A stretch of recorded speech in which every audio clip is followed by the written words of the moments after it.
جس میں قیمتی جانیں ضائع ہوئیں، اللہ تعالیٰ ان کی مغفرت فرما دے۔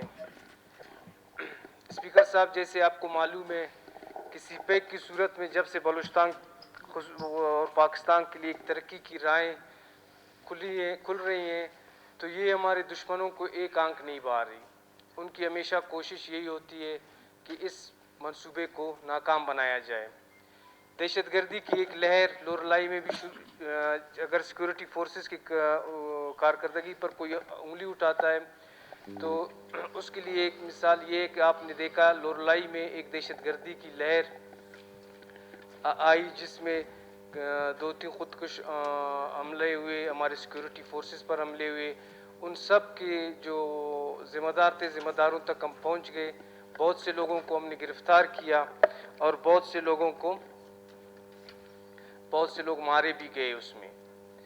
جس طرح سیکورٹی فورسز نے کوئٹہ میں واقعات ہوئے، گوادر میں واقعات ہوئے، ان کے سب کے ملزموں کو بھی گرفتار کر لیا ہے۔ تو اسی طرح ہم سمجھتے ہیں کہ ہمارے ملک میں جو دہشت گردی ہو رہی ہے، اس میں ہندوستان براہ راست ملوث ہے اور افغانستان کی سرزمین کو وہ استعمال کر رہا ہے۔ اس سلسلے میں حکومت پاکستان نے بارڈرز پر باڑ لگانے کا کام بھی شروع کیا ہے۔ تو اس کی بھی مین وجہ یہی ہے کہ تاکہ سرحد پار سے آئے ہوئے دہشت گردوں کو روکا جا سکے۔ جو سرینا ہوٹل کا واقعہ پیش آیا ہے، اس میں ہم نے ایک اعلیٰ سطح کی کمیٹی بنائی ہے، ACS اوم اس کی سربراہی کر رہے ہیں۔ اس میں دیکھا جائے گا انشاءاللہ کہ جس کی بھی غفلت تھی، جس کی بھی اس میں کمزوری ہوئی، ان کو کیفر کردار تک پہنچایا جائے گا، اور اس کمیٹی کی رپورٹ کے آنے کے بعد آپ دیکھیں گے کہ ایکشنز بھی ہوں گے ذمہ داروں کے خلاف۔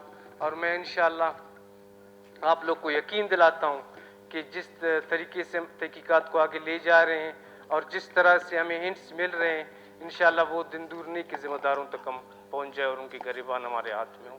بہت شکریہ۔ شکریہ وزیر داخلہ صاحب۔